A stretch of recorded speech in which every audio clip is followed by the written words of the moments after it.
Alright, now we're going to start going into the more advanced techniques of mapping. So there's going to be a lot of neat tricks here you can use in your map once you get used to the basics. So in this video we're going to be going over sky texture clipping, which is an alternative clipping technique for your maps. And you should know by now what the clipping material is. Alright. But one thing you may have also noticed is that you cannot shape materials. Alright, so this cube, I cannot shape it. I'm trying all I want with Q, and it's just not doing anything. So if I wanted to shape or clip off some curved shape, clip can only do so much. So let's go ahead and demonstrate a way you can use the clip or the sky texture geometry technique for clip. And I'm going to show you how to use that on stairs. So if you walk on stairs, you can notice they're a little bouncy, especially if you go left and right on them, just back and forth. You can see they're a little bouncy. That's just the way the engine works. If you want to make them nice and smooth, you can use sky texture geometry. And how you're going to do that is create a ramp as high and as wide as one step. Alright, so just follow along here. Okay, just like that. And you are going to turn all faces on. Just press 0 on your keyboard.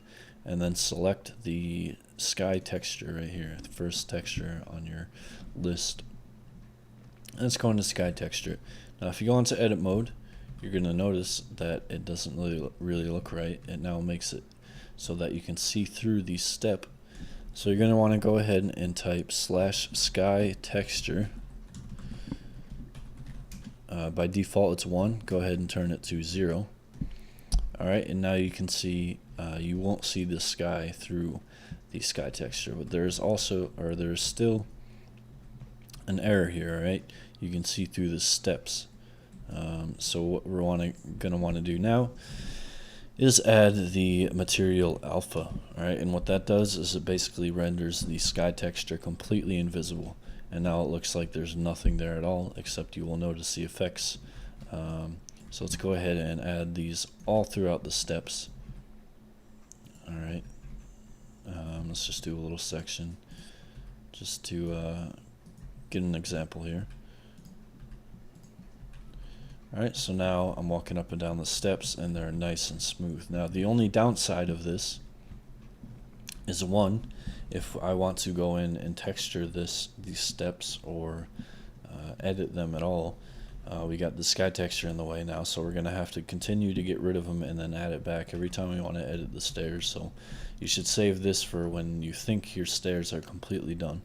Now another downside is when you shoot a grenade at sky textured stairs, it is going to bounce the grenade back in a non-natural way. So let's just see what that looks like. Alright, sort of shoots it off like it's a ramp when it should actually hit the face of one of these steps and bounce right back at you. It doesn't really do that, so it affects grenades. So it's up to you if you want to sacrifice grenading. If you want to sacrifice grenading for a nice smooth staircase. Alright, here we have another example. We have this diagonal wall here with some sort of little divot in it just for some detail. Of course this is just an example. So obviously if we go and try and clip this with the clip material, it's not going to work because we are at an angle. So let's go ahead and use the sky texture technique. Now what we're gonna want to do is basically create a wall along this divot. And the thing about geometry with sky texture, using that as clip, is that you can shape the geometry, unlike shaping materials, which you can't do. So we're going to build a wall by shaping the geometry. So we could just do something like this. Alright. And if we want to keep it a little cleaner, just so we know that this is not part of the wall, it's just a clip material, we can do something like that. Let's go ahead and copy this all the way up. Well, let's go ahead and texture it first. So we still have all faces on. Let's go ahead and texture it. Alright. Alright, and now because the the geometry with the sky texture is not flush up against a surface, we're not going to notice the same effect as the stairs over here. Alright, so we're not going to need the alpha material for this case. If we left this like it was, now you can see it's got a big hole because this edge is flush up against there. So this is why we reshape it. Now you could just leave it like it was and use the alpha texture, and that would be okay. So let's just go ahead and copy this all the way up. And now if you run around, we can see we have the same thing, but now we can jump through it. Alright, for the most part. It is a little buggy because of the engine, but it will be a lot better.